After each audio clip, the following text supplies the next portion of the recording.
Waalaikumsalam.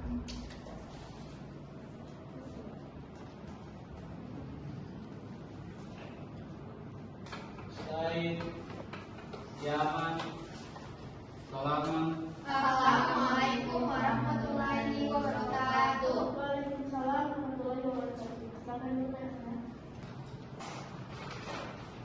Apa kabar anak-anak? Baik, Bu. Nah, kalau ditanya apa kabar, kalian jawabnya alhamdulillah, luar biasa, masih semangat. Ibu. Apa kabar anak-anak? Alhamdulillah, luar biasa, masih semangat. Loh, semangat. Lama satu. Apa kabar hari ini anak-anak? Alhamdulillah, luar biasa, masih semangat. Nah, baiklah, sebelum kita memulai pembelajaran, Ibu minta untuk satu orang memimpin doa. Silakan ya. Baiklah, untuk kita berdoa. Dimulai.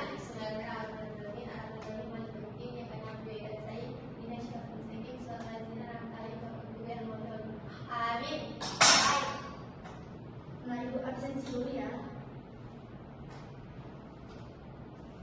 Inaya Mahdia Udadai hadir. Azia Timo'o hadir Ibu. Zulfikar Muminan hadir. Pevi Erika Muminta hadir. Sulistiawati Kobandaha sakit Ibu. Apa tuh sakit? Sakit Bu, dia minta izin Pak Devi ya Bu. Jadi mari kita doakan agar Sulistiawati segera sembuh dari sakitnya. Amin.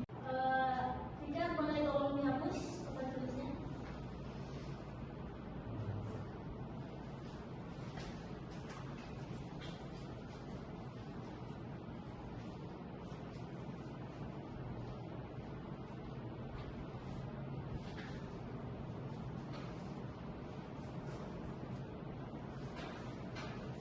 Nah, jadi mata pelajaran kita yaitu sejarah budaya Islam.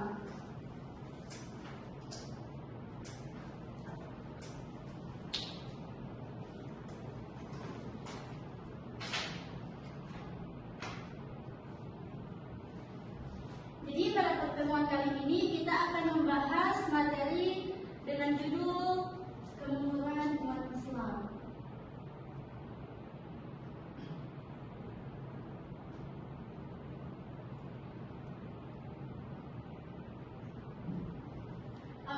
Pada materi ini kita akan membahas dua poin, yaitu yang pertama ada masa kejayaan umat Islam,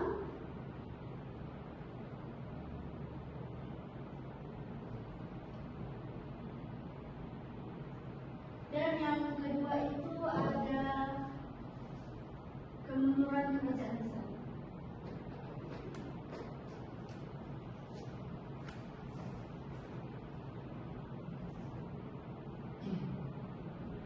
Nah, jadi Ibu minta kalian memperhatikan materi yang akan Ibu sampaikan, karena pada akhir pembelajaran Ibu akan memberikan kalian pertanyaan sebagai evaluasi dan akan diambil nilai untuk nilai kalian. Dan Ibu harap kalian menulis poin-poin penting yang akan Ibu sampaikan.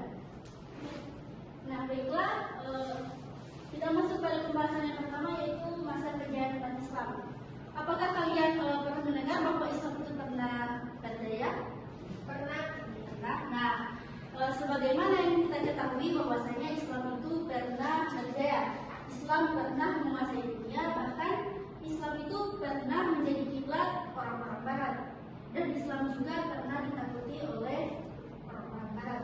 Sampai pada masa kejayaan Islam pada waktu itu banyak sekali orang-orang dari Barat yang datang untuk mengambil ilmu atau mempelajari ilmu dari daulah-daulah Islam yang berkuasa pada waktu itu. Karena berkembangnya ilmu pengetahuan umat Islam pada waktu itu. Karena semangat jihadnya umat Muslim ini, sehingga 200.000 pasukan Gothi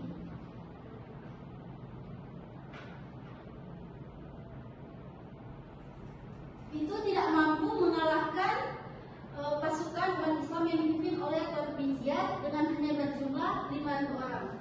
Karena ada yang tahu kenapa? mereka 200.000 pasukan gotik itu tidak mampu mengalahkan 5.000 pasukan umat Islam. Ada tahu kenapa? Nggak tahu ibu. Tidak tahu. Nah, jadi 200.000 pasukan gotik ini tidak mampu mengalahkan 5.000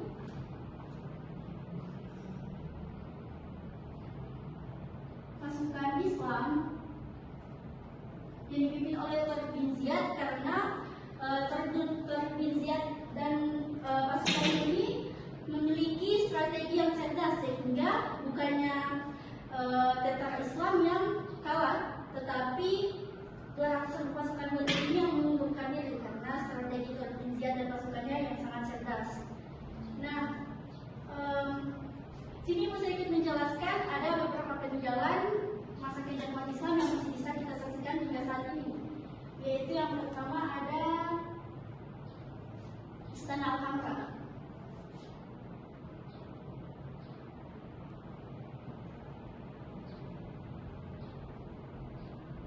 Jadi Istana Al-Hamra ini adalah peninggalan dari Daulah Ahmad yang terletak di Andalusia atau yang sekarang kita kenal dengan negara Spanyol.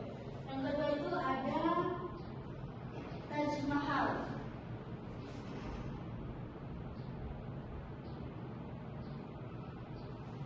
Ada yang tahu Taj Mahal ini terletak di mana? India. Ya, nah benar sekali. Jadi Taj Mahal ini adalah peninggalan dari Daulah Mughal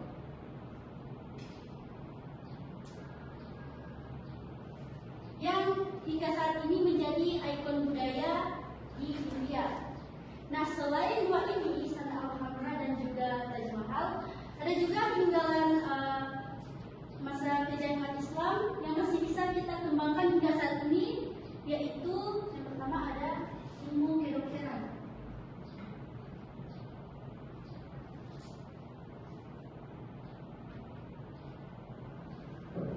Nah, ilmu kedokteran ini ditemui oleh ilmuwan Islam yang bernama Ibnu Sina. Beliau yang pertama kali menemukan ilmu kedokteran ini, sehingga beliau tidak menjulukan bapak kedokteran dunia. Yang kedua itu ada, selain Ibnu Sina, ada juga ilmuwan Islam yang bernama Al-Khwarizmi, yaitu beliau adalah penemu angka 0. Jadi angka yang kita kenal saat ini adalah penemuan dari beliau.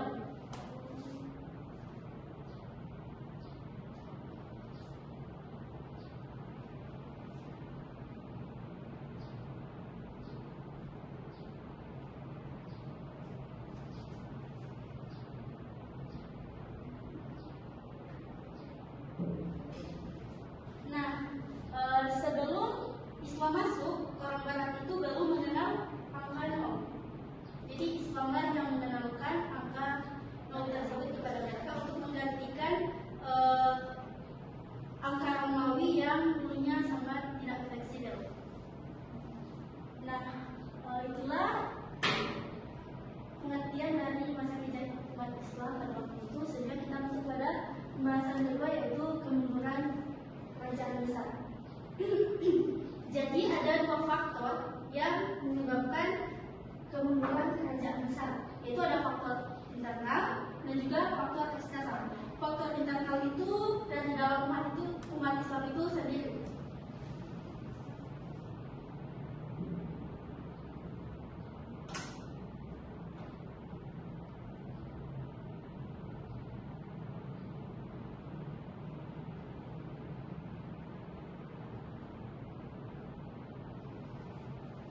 Ada apa yang bagus?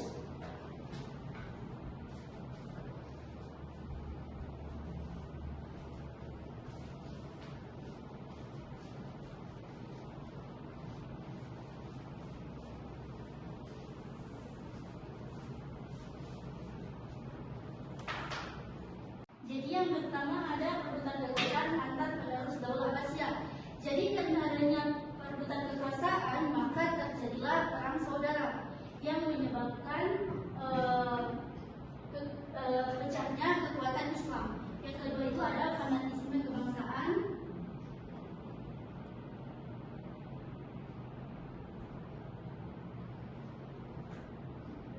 Jadi fanatisme kebangsaan ini menjadi salah satu pemicu perpecahan dalam kekuasaan Daulah Abbasiyah yang akhirnya menimbulkan sentimen tertentu dari orang-orang non-Arab.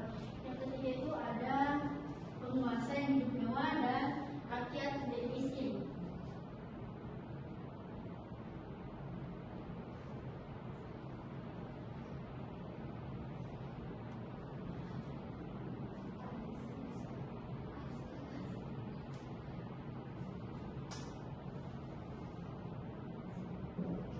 Nah, fenomena ini bukan hanya terjadi di masa lalu, tetapi juga masih terjadi hingga saat ini, di mana banyak sekali penguasa atau pemerintah itu hidup dalam kemewahan, menikmati banyak fasilitas dan juga kekayaan.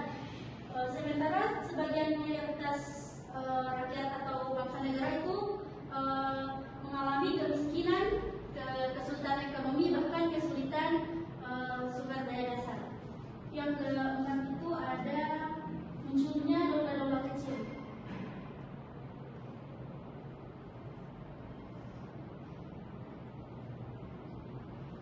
Jadi karena sudah tidak adanya lagi kesatuan, maka akhirnya setiap daerah itu membuat daulah-daulah kecil yang sehingga membuat kekuatan mereka pun menjadi kecil. Karena pada saat itu umat Islam itu tidak bisa bersatu karena adanya perbedaan-perbedaan pendapat. Dan yang terakhir itu ada dominasi bangsa Turki dan Persia yang ingin memisahkan diri.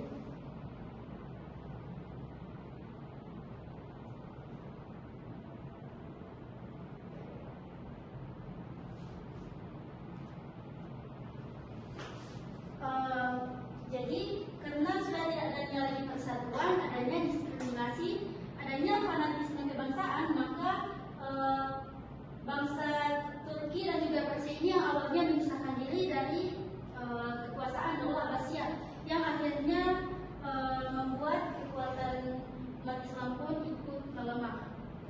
Yang selanjutnya itu ada faktor eksternal atau dari luar.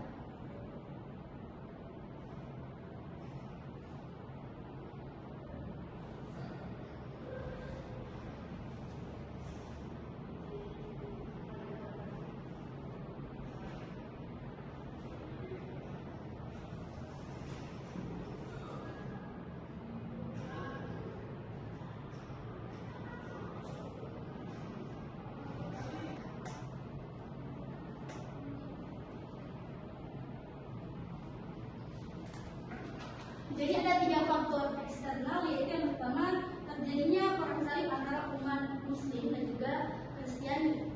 Jadi terjadinya perang tersebut menyebabkan kerugian dan juga korban terhadap kedua belah pihak, yaitu umat Muslim dan juga Kristiani. Nah, yang selanjutnya itu ada serangan bangsa Mongol yang dipimpin oleh Tuan.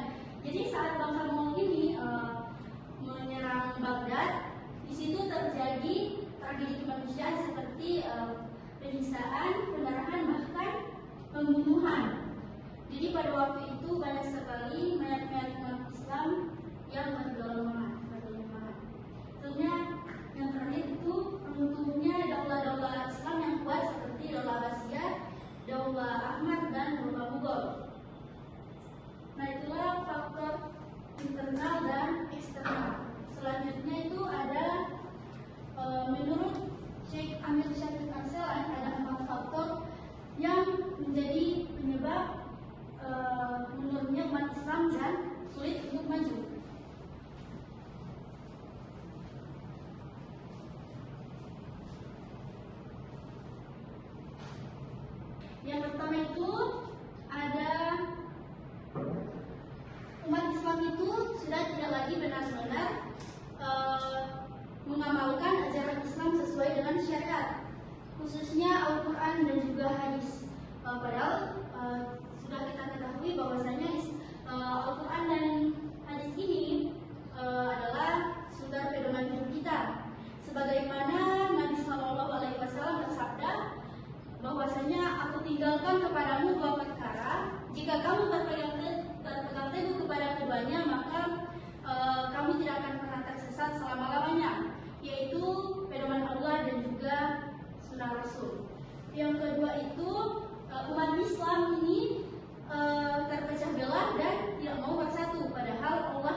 artinya itu banyak sekali umat Islam yang lebih mementingkan kebahagiaan apa?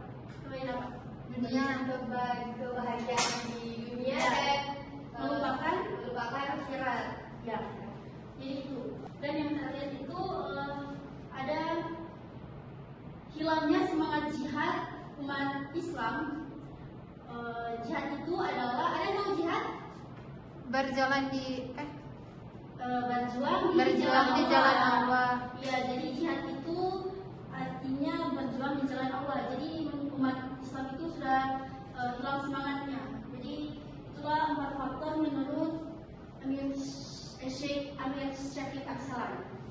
Nah, sampai di sini sudah paham? Sudah Ibu. Selanjutnya Ibu akan mengevaluasi kalian dengan memberikan pertanyaan yang bisa menjawab dapat hadiah dan itu. Pertanyaan yang pertama, yang tahu silakan angkat tangan ya. Yang tercepat dia yang silakan menjawab, dan jika benar akan mendapat hadiah dan itu. Pertanyaan yang pertama, sebutkan 2 peninggalan masa kejadian umat Islam yang masih bisa kita saksikan. Ibu, Devia. Yang pertama itu Taj Mahal Istana Alhambra. Ya, betul. Ya, betul. Betapa sekali Devia. Silakan maju mengambil hadiah dari. Lalu kasih Bu sama-sama. Yang pertanyaan kedua itu sebutkan salah satu faktor internal yang menjadi penyebab mundurnya kerajaan besar. Ada yang tahu? Ibu hati-hati Ibu. Ya. Yaitu terjadinya perang salib. Ya, betul sekali. Nah, itulah pembelajaran kita pada siang hari ini. Selanjutnya nanti kita bahas masih 2 poin lagi untuk materi kemunduran umat Islam, tapi nanti kita bahas di pertemuan berikutnya. Sekian pembelajaran kita, maka sama-sama